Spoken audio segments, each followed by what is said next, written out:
Aduh, aku masih belum paham dengan evolusi sistem keuangan deh. Oh, evolusi sistem keuangan dari barter ke kris. Sini aku jelasin. Permisi Bapak, saya mau tukar sayur ini dengan apel itu bisa? Kalau mau barter sayuran ibu, dapatnya buah pisang satu cengkeh. Nah, di dalam drama tersebut termasuk sistem keuangan dengan cara barter. Apa sih barter itu? Barter adalah sistem keuangan yang saling tukar-menukar barang dengan nominal yang sesuai.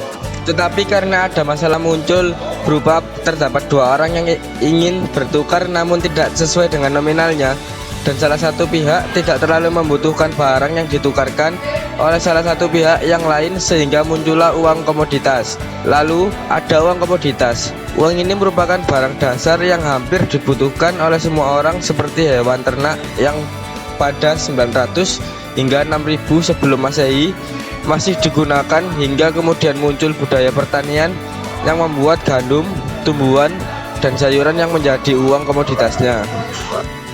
Total semua belanjaan saya ini berapa ya, Dek? Oh, ini Bu, jadi totalnya 20 cangkang kerang ya Bu. Di dalam drama tersebut menunjukkan bahwa adanya alat pembayaran yang disebut uang primitif. Apa sih itu uang primitif? Uang primitif berasal dari cangkang kerang atau hewan moluska lainnya. Orang-orang menggunakannya sebagai alat pembayaran bernama kauri yang berasal dari Kepulauan Maladewa di Samudra Hindia, yang digunakan pada 1200 sebelum Masehi. Papa, aku mau minta 5 kaun untuk membeli camilan itu. Iya, ini 6 kaurinya, jangan bilang ke mama. Nah, dari drama tersebut, uang kroi merupakan alat pembayaran yang berupa imitasi kerang dari logam dan tembaga. Pada 700 sampai 500 sebelum Masehi, sistem pembayaran ini dikenal di Tionghoa. Bapak tadi bayar teh ini berapa uang logam? Harga teh ini 6 logam Turki Bu. Nah, dari drama yang ada di sebelah kanan saya ini, legal tender yakni mata uang yang diciptakan oleh US atau Amerika Serikat yang kemudian berkembang dan digunakan oleh masyarakat Turki pada tahun 600 sebelum Masehi, di mana uang ini berupa uang logam yang diukir sedemikian rupa sehingga terbentuk seperti seorang raja. Uang kulit, di mana pada saat itu uang kulit mulai diproduksi karena dunia telah mengalami kelangkaan logam, sehingga kulit hewanlah yang saat itu dianggap bernilai jual dan digunakan sebagai alat pembayaran oleh orang Tiongkok pada 100 sebelum Masehi. Totalnya 1,575 US dollar ya Ibu. Ini Bu, uangnya. Dari drama tersebut, ibu-ibu itu menggunakan alat pembayarannya dengan uang kertas. Apa itu uang kertas? Uang kertas bisa disebut sebagai jenis uang yang terbuatannya dari bahan kertas sesuai dengan nama jenis uang tersebut. Jenis uang ini umumnya memiliki nilai nominal dan nilai tukar yang lebih tinggi daripada uang logam atau uang koin.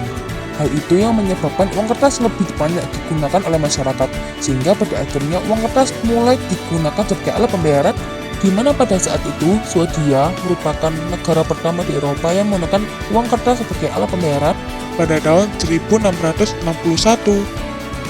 Kemudian ada yang dinamakan transfer dana elektronik, yaitu berupa transfer uang lewat sebuah alat elektronik seperti mesin yang saat itu dipergunakan di Swedia pada 1661. Kartu kredit yang saat itu diciptakan oleh Tiongkok pada tahun 1920 berbagai kemudahan dalam melakukan pembayaran yang hanya tinggal digesek, dan saldo pun otomatis sudah berkurang. Kemudian ada yang dinamakan ATM, yang merupakan sebuah alat pembayaran atau transaksi yang dilakukan pada mesin ATM, yang mana kartu ATM didapat melalui pendaftaran rekening di bank. Saat itu ATM diperkenalkan oleh Inggris pada tahun 1960. F-Pos, yang merupakan sebuah alat elektronik berupa jaringan yang menghubungkan antar bank, sehingga manusia tidak perlu lagi membawa kartu ATM-nya ke mesin ATM. Karena melewati F-Pos dapat sangat memudahkan transaksi karena tinggal gesek pada tempat ATM. saldo langsung berkurang, di mana pada saat itu mesin ini diperkenalkan oleh AS atau Amerika Serikat pada 1981. Internet banking yakni berupa akses internet untuk melakukan transaksi berupa pembayaran yang dilakukan lewat browser atau Google dari rekening bank, yang dimana hal ini diperkenalkan oleh US atau Amerika Serikat pada tahun 1999. Mobile banking yang digunakan oleh Eropa pada tahun 1999, di mana yakni berupa transfer uang yang melalui aplikasi yang dibuat oleh bank yang dimilikinya, sehingga tidak perlu repot membuka browser untuk melakukan transaksi pembayaran. Dengan sekali klik pada aplikasi uang dan saldo bisa langsung berkurang. Contactless yang merupakan teknologi transaksi yang memungkinkan nasabah melakukan transaksi hanya dengan tap atau mendekatkan kartu kredit pada mesin ADC contactless tanpa harus menggunakan PIN, di mana hal ini digunakan oleh Inggris pada tahun 2008. Bitcoin yang saat itu dikenalkan oleh Amerika Serikat pada 2014, yang merupakan sebuah koin yang dapat digunakan untuk melakukan transaksi pembayaran, di mana koin tersebut berupa logam emas dan terdapat logo B di tengahnya. Yang terakhir ini adalah metode pembayaran QRIS yang saat ini tengah marak dilakukan oleh masyarakat Indonesia, yang berupa standarisasi pembayaran menggunakan metode QR Code dari Bank Indonesia agar proses transaksi dengan QR Code menjadi lebih mudah, cepat, dan terjaga keamanannya, di mana pada saat itu dikenalkan oleh Indonesia pada 2019. Jadi seperti itulah evolusi sistem keuangan dari barter ke QRIS. Oh, jadi seperti itu evolusi sistem keuangan dari barter ke QRIS.